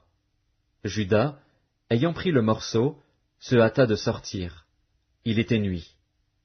Lorsque Judas fut sorti, Jésus dit, « Maintenant, le Fils de l'homme a été glorifié, et Dieu a été glorifié en lui. Si Dieu a été glorifié en lui, Dieu aussi le glorifiera en lui-même, et il le glorifiera bientôt. Mes petits enfants, je suis pour peu de temps encore avec vous. Vous me chercherez. Et, comme j'ai dit aux Juifs, vous ne pouvez venir où je vais, je vous le dis aussi maintenant. Je vous donne un commandement nouveau. Aimez-vous les uns les autres. Comme je vous ai aimés, vous aussi, aimez-vous les uns les autres. À ceux-ci tous connaîtront que vous êtes mes disciples, si vous avez de l'amour les uns pour les autres. » Simon-Pierre lui dit, « Seigneur, où vas-tu » Jésus répondit, « Tu ne peux pas maintenant me suivre où je vais, mais tu me suivras plus tard. » « Seigneur, lui dit Pierre, pourquoi ne puis-je pas te suivre maintenant? Je donnerai ma vie pour toi. » Jésus répondit, « Tu donneras ta vie pour moi. En vérité, je te le dis, le coq ne chantera pas que tu ne m'aies renié 3 fois. » Chapitre 14. Que votre cœur ne se trouble point. Croyez en Dieu et croyez en moi. Il y a plusieurs demeures dans la maison de mon Père. Si cela n'était pas, je vous l'aurais dit. Je vais vous préparer une place. Et, lorsque je m'en serai allé, et que je vous aurai préparé une place, je reviendrai, et je vous prendrai avec moi, afin que là où je suis, vous y soyez aussi. Vous savez où je vais, et vous en savez le chemin. Thomas lui dit, « Seigneur, nous ne savons où tu vas. Comment pouvons-nous en savoir le chemin ?» Jésus lui dit, « Je suis le chemin, la vérité et la vie. Nul ne vient au Père que par moi. Si vous me connaissiez, vous connaîtriez aussi mon Père. Et dès maintenant vous le connaissez, et vous l'avez vu. Philippe lui dit, Seigneur, montre-nous le Père, et cela nous suffit. Jésus lui dit, Il y a si longtemps que je suis avec vous, et tu ne m'as pas connu, Philippe. Celui qui m'a vu a vu le Père. Comment dis-tu, montre-nous le Père? Ne crois-tu pas que je suis dans le Père, et que le Père est en moi? Les paroles que je vous dis, je ne les dis pas de moi-même, et le Père qui demeure en moi, c'est lui qui fait les œuvres. Croyez-moi, je suis dans le Père, et le Père est en moi. Croyez du moins à cause de ses œuvres. En vérité, je vous le dis, celui qui croit en moi fera aussi les œuvres que je fais, et il en fera de plus grandes, parce que je m'en vais au Père. Et tout ce que vous demanderez en mon nom, je le ferai, afin que le Père soit glorifié dans le Fils. Si vous demandez quelque chose en mon nom, je le ferai. Si vous m'aimez, gardez mes commandements. Et moi, je prierai le Père, et il vous donnera un autre consolateur, afin qu'il demeure éternellement avec vous, l'Esprit de vérité, que le monde ne peut recevoir, parce qu'il ne le voit point et ne le connaît point. Mais vous, vous le connaissez, car il demeure avec vous, et il sera en vous. Je ne vous laisserai pas orphelin, je viendrai à vous. Encore un peu de temps, et le monde ne me verra plus. Mais vous, vous me verrez, car je vis, et vous vivrez aussi. En ce jour-là, vous connaîtrez que je suis en mon Père, que vous êtes en moi, et que je suis en vous. Celui qui a mes commandements et qui les garde, c'est celui qui m'aime. Et celui qui m'aime sera aimé de mon Père. Je l'aimerai, et je me ferai connaître à lui. Jude, non pas l'Iscariote, lui dit, Seigneur, d'où vient que tu te feras connaître à nous, et non au monde? Jésus lui répondit, Si quelqu'un m'aime, il gardera ma parole, et mon Père l'aimera. Nous viendrons à lui, et nous ferons notre demeure chez lui. Celui qui ne m'aime pas ne garde point mes paroles, et la parole que vous entendez n'est pas de moi, mais du Père qui m'a envoyé. Je vous ai dit ces choses pendant que je demeure avec vous. Mais le Consolateur, l'Esprit Saint, que le Père enverra en mon nom, vous enseignera toutes choses, et vous rappellera tout ce que je vous ai dit.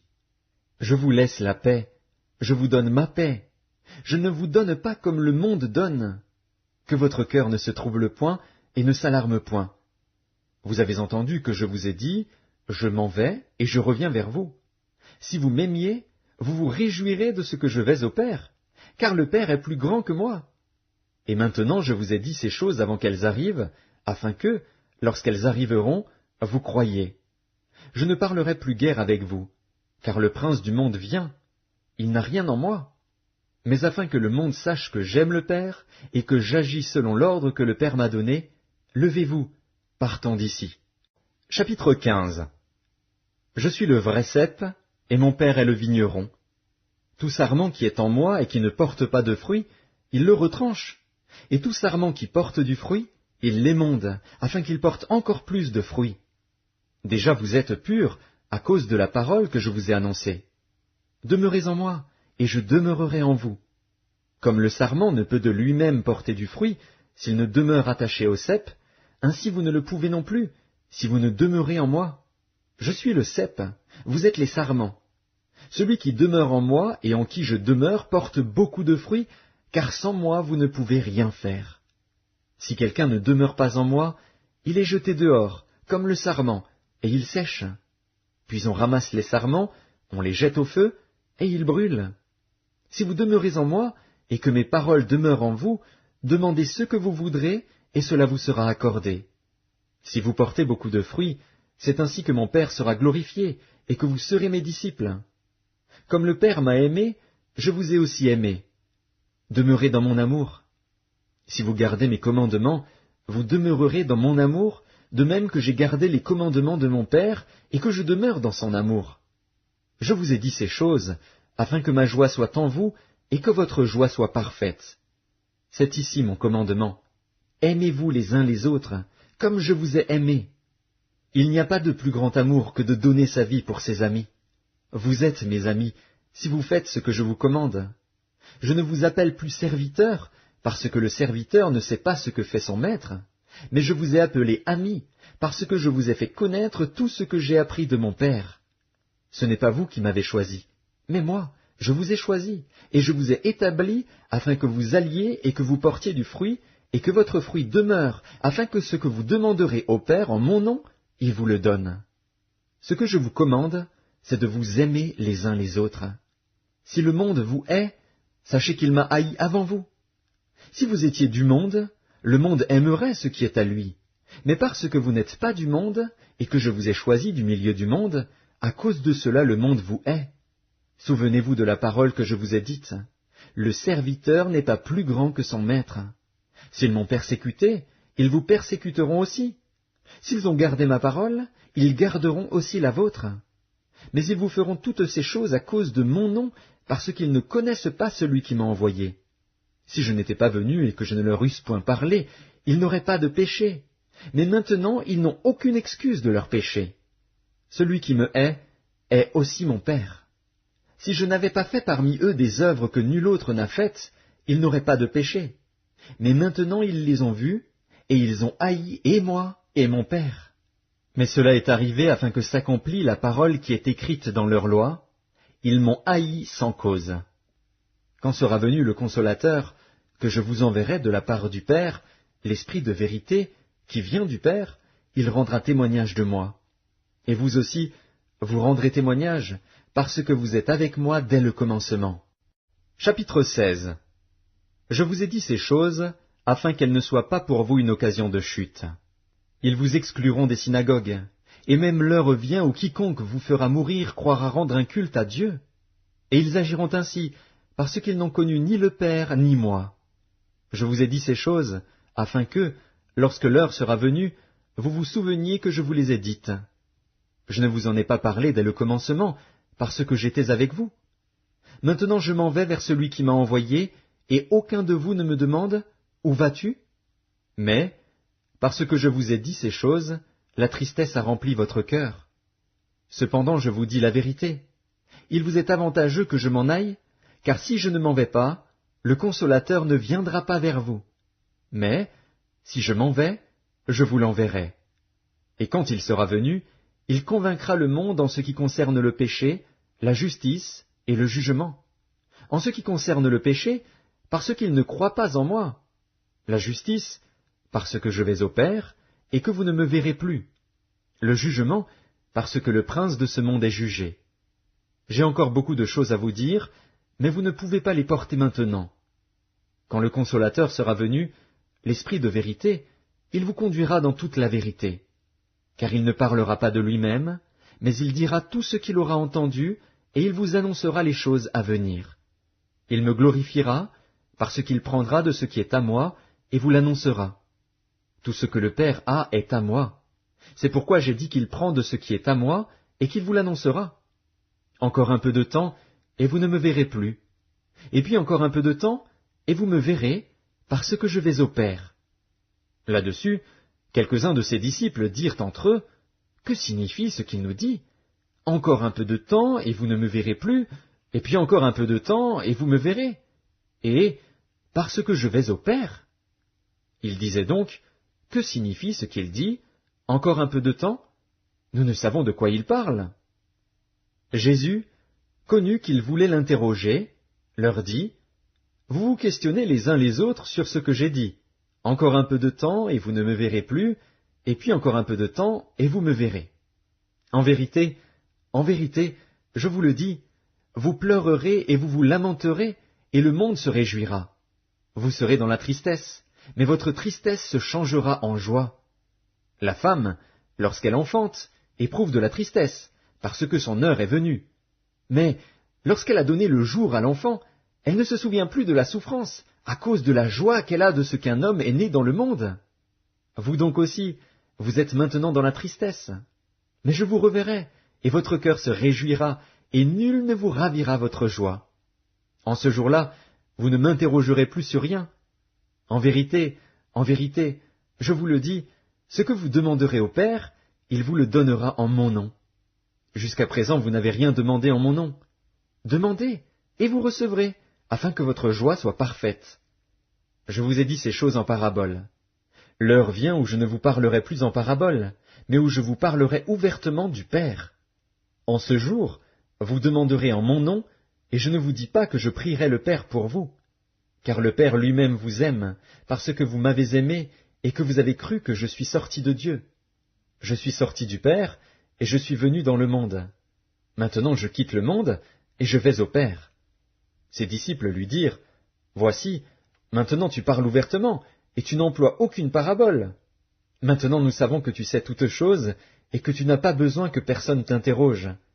C'est pourquoi nous croyons que tu es sorti de Dieu. Jésus leur répondit, Vous croyez maintenant. Voici, l'heure vient, et elle est déjà venue, où vous serez dispersés chacun de son côté, et où vous me laisserez seul. Mais je ne suis pas seul, car le Père est avec moi. Je vous ai dit ces choses, afin que vous ayez la paix en moi. Vous aurez des tribulations dans le monde, mais prenez courage, j'ai vaincu le monde. Chapitre 17. Après avoir ainsi parlé, Jésus leva les yeux au ciel, et dit, Père, l'heure est venue. Glorifie ton Fils, afin que ton Fils te glorifie, selon que tu lui as donné pouvoir sur toute chair, afin qu'il accorde la vie éternelle à tous ceux que tu lui as donnés. Or, la vie éternelle, c'est qu'ils te connaissent, toi, le seul vrai Dieu, et celui que tu as envoyé, Jésus-Christ. Je t'ai glorifié sur la terre, j'ai achevé l'œuvre que tu m'as donnée à faire. Et maintenant toi, Père, glorifie-moi auprès de toi-même de la gloire que j'avais auprès de toi avant que le monde fût. J'ai fait connaître ton nom aux hommes que tu m'as donnés du milieu du monde. Ils étaient à toi, et tu me les as donnés, et ils ont gardé ta parole. Maintenant ils ont connu que tout ce que tu m'as donné vient de toi. Car je leur ai donné les paroles que tu m'as données, et ils les ont reçues, et ils ont vraiment connu que je suis sorti de toi, et ils ont cru que tu m'as envoyé. C'est pour eux que je prie. Je ne prie pas pour le monde, mais pour ceux que tu m'as donnés, parce qu'ils sont à toi. Et tout ce qui est à moi est à toi, et ce qui est à toi est à moi. Et je suis glorifié en eux. Je ne suis plus dans le monde, et ils sont dans le monde, et je vais à toi. Père saint, garde en ton nom ceux que tu m'as donnés, afin qu'ils soient un comme nous. Lorsque j'étais avec eux dans le monde, je les gardais en ton nom. J'ai gardé ceux que tu m'as donnés, et aucun d'eux ne s'est perdu, sinon le fils de perdition, afin que l'écriture fût accomplie. Et maintenant je vais à toi, et je dis ces choses dans le monde, afin qu'ils aient en eux ma joie parfaite. Je leur ai donné ta parole, et le monde les a haïs, parce qu'ils ne sont pas du monde, comme moi je ne suis pas du monde. Je ne te prie pas de les ôter du monde, mais de les préserver du mal. Ils ne sont pas du monde, comme moi je ne suis pas du monde. Sanctifie-les par ta vérité, ta parole est la vérité. Comme tu m'as envoyé dans le monde, je les ai aussi envoyés dans le monde. Et je me sanctifie moi-même pour eux, afin qu'eux aussi soient sanctifiés par la vérité. Ce n'est pas pour eux seulement que je prie, mais encore pour ceux qui croiront en moi par leur parole, afin que tous soient un, comme toi, Père, tu es en moi, et comme je suis en toi, afin qu'eux aussi soient un en nous, pour que le monde croie que tu m'as envoyé. Je leur ai donné la gloire que tu m'as donnée, afin qu'ils soient un comme nous sommes un, moi en eux et toi en moi, afin qu'ils soient parfaitement un, et que le monde connaisse que tu m'as envoyé et que tu les as aimés comme tu m'as aimé. Père, je veux que là où je suis, ceux que tu m'as donnés soient aussi avec moi, afin qu'ils voient ma gloire, la gloire que tu m'as donnée, parce que tu m'as aimé avant la fondation du monde. Père juste, le monde ne t'a point connu, mais moi je t'ai connu, et ceux-ci ont connu que tu m'as envoyé. Je leur ai fait connaître ton nom, et je le leur ferai connaître, afin que l'amour dont tu m'as aimé soit en eux, et que je sois en eux. Chapitre 18. Lorsqu'il eut dit ces choses, Jésus alla avec ses disciples de l'autre côté du torrent du Cédron, où se trouvait un jardin, dans lequel il entra, lui et ses disciples. Judas, qui le livrait, connaissait ce lieu, parce que Jésus et ses disciples s'y étaient souvent réunis. Judas donc, ayant pris la cohorte, et des huissiers qu'envoyèrent les principaux sacrificateurs et les pharisiens, vint là avec des lanternes, des flambeaux et des armes. Jésus, sachant tout ce qui devait lui arriver, s'avança et leur dit, « Qui cherchez-vous » Ils lui répondirent, « Jésus de Nazareth. » Jésus leur dit, « C'est moi. » Et Judas, qui le livrait, était avec eux. Lorsque Jésus leur eut dit, « C'est moi », ils reculèrent et tombèrent par terre. Il leur demanda de nouveau, « Qui cherchez-vous » Et ils dirent, « Jésus de Nazareth. » Jésus répondit, « Je vous ai dit que c'est moi. Si donc c'est moi que vous cherchez, laissez aller ceux-ci. » Il dit cela afin que s'accomplît la parole qu'il avait dite, « Je n'ai perdu aucun de ceux que tu m'as donnés. » Simon-Pierre, qui avait une épée, la tira, frappa le serviteur du souverain sacrificateur et lui coupa l'oreille droite. Ce serviteur s'appelait Malchus. Jésus dit à Pierre, « Remets ton épée dans le fourreau. Ne boirai-je pas la coupe que le Père m'a donnée à boire ?» La cohorte, le tribun et les huissiers des Juifs se saisirent alors de Jésus et le lièrent. Ils l'emmenèrent d'abord chez Anne, car il était le beau-père de Caïphe, qui était souverain sacrificateur cette année-là. Et Caïphe était celui qui avait donné ce conseil aux Juifs, « Il est avantageux qu'un seul homme meure pour le peuple. » Simon-Pierre, avec un autre disciple, suivait Jésus. Ce disciple était connu du souverain sacrificateur, et il entra avec Jésus dans la cour du souverain sacrificateur. Mais Pierre resta dehors près de la porte. L'autre disciple, qui était connu du souverain sacrificateur, sortit, parla à la portière, et fit entrer Pierre. Alors la servante, la portière, dit à Pierre, « Toi aussi, n'es-tu pas des disciples de cet homme ?» Il dit, « Je n'en suis point. » Les serviteurs et les huissiers, qui étaient là, avaient allumé un brasier, car il faisait froid, et ils se chauffaient. Pierre se tenait avec eux, et se chauffait. Le souverain sacrificateur interrogea Jésus sur ses disciples et sur sa doctrine. Jésus lui répondit, « J'ai parlé ouvertement au monde. J'ai toujours enseigné dans la synagogue et dans le temple, où tous les Juifs s'assemblent, et je n'ai rien dit en secret. Pourquoi m'interroges-tu? Interroge sur ce que je leur ai dit ceux qui m'ont entendu. Voici, ceux-là savent ce que j'ai dit. » À ces mots, un des huissiers, qui se trouvait là, donna un soufflet à Jésus, en disant, « Est-ce ainsi que tu réponds au souverain sacrificateur ?» Jésus lui dit, « Si j'ai mal parlé, fais voir ce que j'ai dit de mal. Et si j'ai bien parlé, pourquoi me frappes-tu » Anne l'envoya lié à Caïphe, le souverain sacrificateur. Simon-Pierre était là, et se chauffait. On lui dit, « Toi aussi, n'es-tu pas de ses disciples ?» Il le nia, et dit, « Je n'en suis point. » Un des serviteurs du souverain sacrificateur, parent de celui à qui Pierre avait coupé l'oreille, dit, « Ne t'ai-je pas vu avec lui dans le jardin ?» Pierre le nia de nouveau. Et aussitôt le coq chanta. Ils conduisirent Jésus de chez Caïphe au prétoire. C'était le matin. Ils n'entrèrent point eux-mêmes dans le prétoire, afin de ne pas se souiller et de pouvoir manger la Pâque. Pilate sortit donc pour aller à eux, et il dit, « Quelle accusation portez-vous contre cet homme ?» Ils lui répondirent, « Si ce n'était pas un malfaiteur, nous ne te l'aurions pas livré. » Sur quoi Pilate leur dit, « Prenez-le vous-même, et jugez-le selon votre loi. » Les Juifs lui dirent, « Il ne nous est pas permis de mettre personne à mort. » C'était afin que s'accomplît la parole que Jésus avait dite, lorsqu'il indiqua de quelle mort il devait mourir. Pilate rentra dans le prétoire, appela Jésus, et lui dit, « Es-tu le roi des Juifs » Jésus répondit, « Est-ce de toi-même que tu dis cela, ou d'autres te l'ont-ils dit de moi » Pilate répondit, « Moi, suis-je juif ? Ta nation et les principaux sacrificateurs t'ont livré à moi. Qu'as-tu fait » Mon royaume n'est pas de ce monde, répondit Jésus. Si mon royaume était de ce monde, mes serviteurs auraient combattu pour moi afin que je ne fusse pas livré aux Juifs. Mais maintenant mon royaume n'est point d'ici-bas. Pilate lui dit, « Tu es donc roi » Jésus répondit, « Tu le dis, je suis roi. Je suis né et je suis venu dans le monde pour rendre témoignage à la vérité.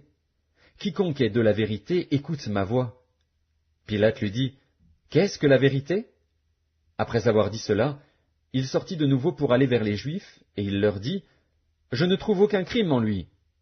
Mais, comme c'est parmi vous une coutume que je vous relâche quelqu'un à la fête de Pâques, voulez-vous que je vous relâche le roi des Juifs » Alors de nouveau tous s'écrièrent, « Non, pas lui, mais Barabbas !» Or, Barabbas était un brigand. Chapitre 19. Alors Pilate prit Jésus, et le fit battre de verges. Les soldats tressèrent une couronne d'épines qu'ils posèrent sur sa tête, et ils le revêtirent d'un manteau de pourpre. Puis, s'approchant de lui, ils disaient, « Salut, roi des Juifs !» Et ils lui donnaient des soufflets. Pilate sortit de nouveau, et dit aux Juifs, « Voici, je vous l'amène dehors, afin que vous sachiez que je ne trouve en lui aucun crime. » Jésus sortit donc, portant la couronne d'épines et le manteau de pourpre. Et Pilate leur dit, « Voici l'homme. » Lorsque les principaux sacrificateurs et les huissiers le virent, ils s'écrièrent, « Crucifie! Crucifie !»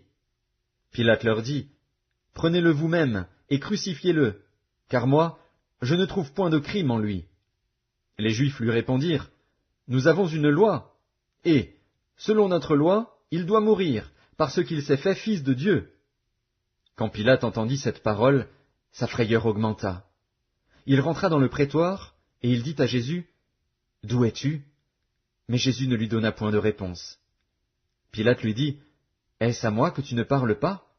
Ne sais-tu pas que j'ai le pouvoir de te crucifier, et que j'ai le pouvoir de te relâcher » Jésus répondit, « Tu n'aurais sur moi aucun pouvoir, s'il ne t'avait été donné d'en haut. C'est pourquoi celui qui me livre à toi commet un plus grand péché. » Dès ce moment, Pilate cherchait à le relâcher. Mais les Juifs criaient, « Si tu le relâches, tu n'es pas ami de César. Quiconque se fait roi se déclare contre César. » Pilate, ayant entendu ces paroles, amena Jésus dehors, et il s'assit sur le tribunal, au lieu appelé le pavé, et en hébreu Gabatha. C'était la préparation de la Pâque, et environ la 6e heure. Pilate dit aux Juifs, « Voici votre roi. » Mais ils s'écrièrent, « Ôte! Ôte! Crucifie-le » Pilate leur dit, « Crucifierai-je votre roi » Les principaux sacrificateurs répondirent, « Nous n'avons de roi que César. » Alors il le leur livra pour être crucifié. Ils prirent donc Jésus et l'emmenèrent. Jésus, portant sa croix, arriva au lieu du crâne, qui se nomme en hébreu Golgotha. C'est là qu'il fut crucifié, et 2 autres avec lui, un de chaque côté, et Jésus au milieu. Pilate fit une inscription, qu'il plaça sur la croix, et qui était ainsi conçue, « Jésus de Nazareth, roi des Juifs. » Beaucoup de Juifs lurent cette inscription, parce que le lieu où Jésus fut crucifié était près de la ville. Elle était en hébreu, en grec et en latin. Les principaux sacrificateurs des Juifs dirent à Pilate, « N'écris pas « Roi des Juifs », mais écris qu'il a dit « Je suis roi des Juifs ». Pilate répondit, « Ce que j'ai écrit, je l'ai écrit. » Les soldats, après avoir crucifié Jésus, prirent ses vêtements, et ils en firent 4 parts, une part pour chaque soldat. Ils prirent aussi sa tunique, qui était sans couture, d'un seul tissu depuis le haut jusqu'en bas. Et ils dirent entre eux, « Ne la déchirons pas, mais tirons au sort à qui elle sera. » Cela arriva afin que s'accomplisse cette parole de l'Écriture. Ils se sont partagés mes vêtements, et ils ont tiré au sort ma tunique. Voilà ce que firent les soldats. Près de la croix de Jésus se tenaient sa mère et la sœur de sa mère, Marie, femme de Clopas, et Marie de Magdala.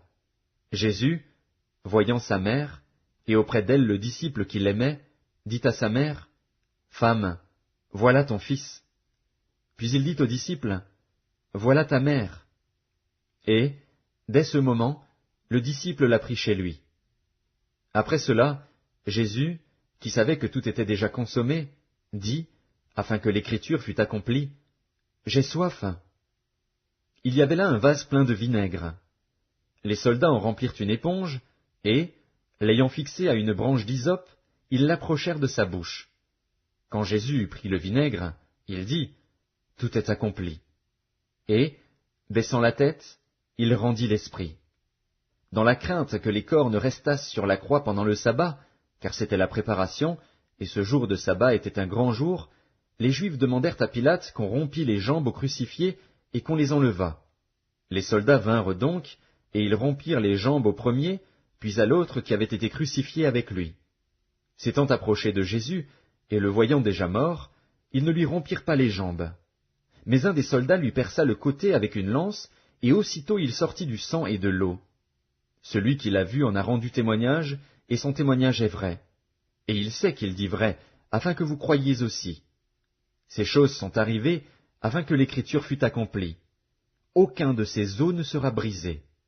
Et ailleurs l'écriture dit encore, ils verront celui qu'ils ont percé. Après cela, Joseph d'Arimathée, qui était disciple de Jésus, mais en secret par crainte des Juifs, demanda à Pilate la permission de prendre le corps de Jésus. Et Pilate le permit. Il vint donc et prit le corps de Jésus. Nicodème, qui auparavant était allé de nuit vers Jésus, vint aussi, apportant un mélange d'environ 100 litres de myrrhe et d'aloès. Ils prirent donc le corps de Jésus et l'enveloppèrent de bandes avec les aromates, comme c'est la coutume d'ensevelir chez les Juifs. Or, il y avait un jardin dans le lieu où Jésus avait été crucifié, et dans le jardin un sépulcre neuf, où personne encore n'avait été mis. Ce fut là qu'ils déposèrent Jésus, à cause de la préparation des Juifs, parce que le sépulcre était proche. Pourquoi pleures-tu? Qui cherches-tu? Elle, pensant que c'était le jardinier, lui dit, Seigneur, si c'est toi qui l'as emporté, dis-moi où tu l'as mis, et je le prendrai. Jésus lui dit, Marie. Elle se retourna et lui dit en hébreu, Rabouni, c'est-à-dire Maître. Jésus lui dit, Ne me touche pas, car je ne suis pas encore monté vers mon Père. Mais va trouver mes frères, et dis-leur que je monte vers mon Père et votre Père, vers mon Dieu et votre Dieu. Marie de Magdala alla annoncer aux disciples qu'elle avait vu le Seigneur, et qu'il lui avait dit ces choses. Le soir de ce jour, qui était le premier de la semaine, les portes du lieu où se trouvaient les disciples étant fermées, à cause de la crainte qu'ils avaient des Juifs, Jésus vint, se présenta au milieu d'eux, et leur dit, La paix soit avec vous. Et quand il eut dit cela, il leur montra ses mains et son côté. Les disciples furent dans la joie en voyant le Seigneur. Jésus leur dit de nouveau, La paix soit avec vous. Comme le Père m'a envoyé, moi aussi je vous envoie. Après ces paroles, il souffla sur eux et leur dit, Recevez le Saint-Esprit. Ceux à qui vous pardonnerez les péchés, ils leur seront pardonnés, et ceux à qui vous les retiendrez, ils leur seront retenus. Thomas, appelé Didyme, l'un des 12, n'était pas avec eux lorsque Jésus vint. Les autres disciples lui dirent donc, Nous avons vu le Seigneur. Mais il leur dit, Si je ne vois dans ses mains la marque des clous, et si je ne mets mon doigt dans la marque des clous, et si je ne mets ma main dans son côté, je ne croirai point. 8 jours après, les disciples de Jésus étaient de nouveau dans la maison, et Thomas se trouvait avec eux. Jésus vint, les portes étant fermées, se présenta au milieu d'eux, et dit, La paix soit avec vous. Puis il dit à Thomas, Avance ici ton doigt, et regarde mes mains.